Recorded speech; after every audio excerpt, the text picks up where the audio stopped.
Assalamu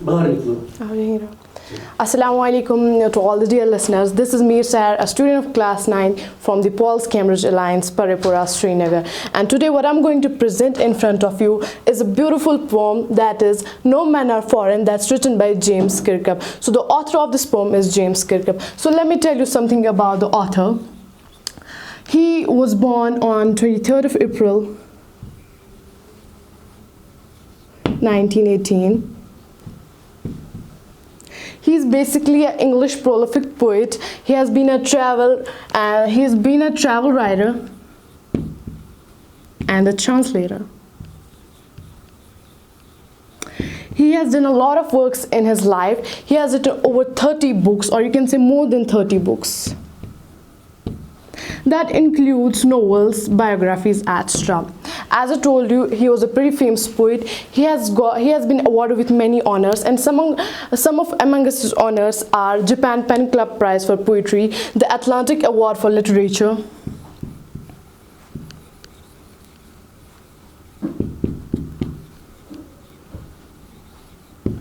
and he was also invited by the Emperor and Empress at the Imperial New Year party at the Palace of Tokyo.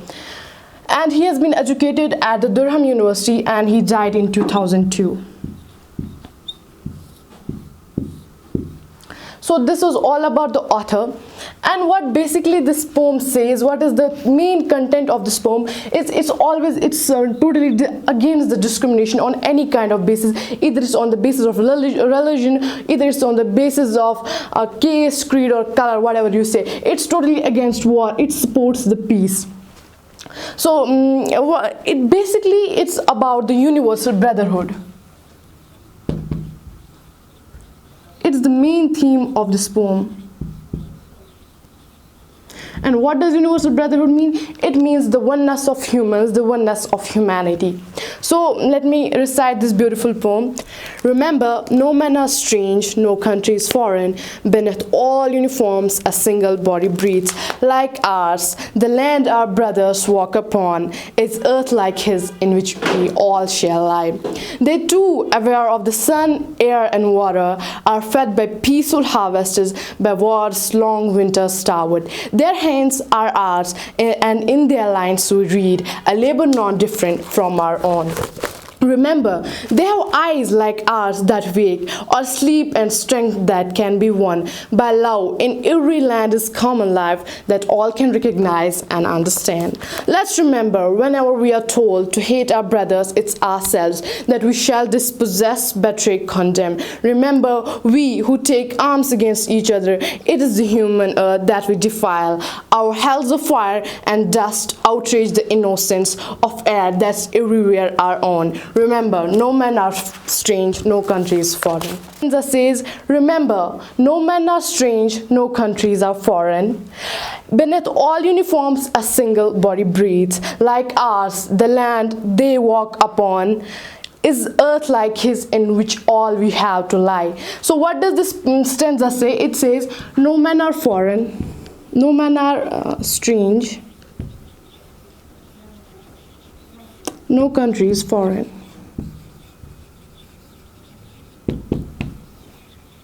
So we can say it's all the slogan of the poem. And what the poet says, he says, remember, he's giving a pressure on it. He's saying it's must, we have to remember it. No one is strange, everyone is our own. They are like our brothers. And why we say countries are foreign just on the basis of some boundaries or borders?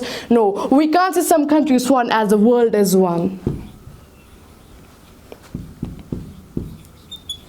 Then the poet says, why should we discriminate? Is there a point of discrimination when the land on which we walk and which we walk on earth, they don't walk on the sky, or we don't walk in the air. The land on which we walk, they also walk on the air, on that same land, and at last, either it's a rich man or a poor man, we all have to lie in this mother earth. We all have to die, and at last we will be laid in this earth. And someone is wearing Gucci, someone is wearing Armani, and someone is wearing simple cloth, but beneath all these fashionable or simple or torn cloths, a single body breathes. A single body breathes that, like yours, like mine, a single body breathes the same air as I do and as you do.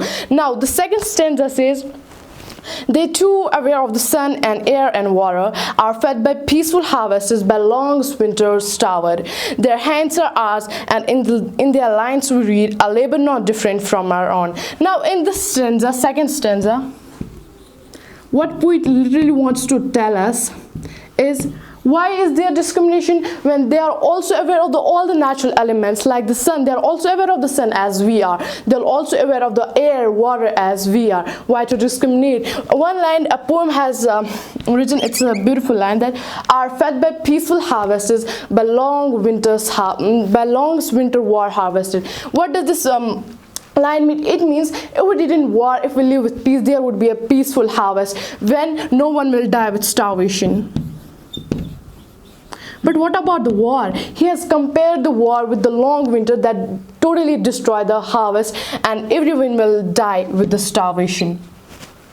So like they have hands we have, like they do labor, the same labor we do, like they have the eyes that wake, that sleep, the same we have. And one thing that every strength can be won by love. We can win any strength by one thing, that is love. And the poet says we are talking about these things, and we are talking about this theoretically, but no one is implying in their practical life. But when people recognize and understand this thing, the world maybe will be changed. And at last the poet says, let's remember whenever we are told that we should hate our brothers or we should hate our neighbors, whatever you say, it's basically at that time it's ourselves. When we are told to hate our brothers, at that time we are hating ourselves. And we are the humans who take arms against each other.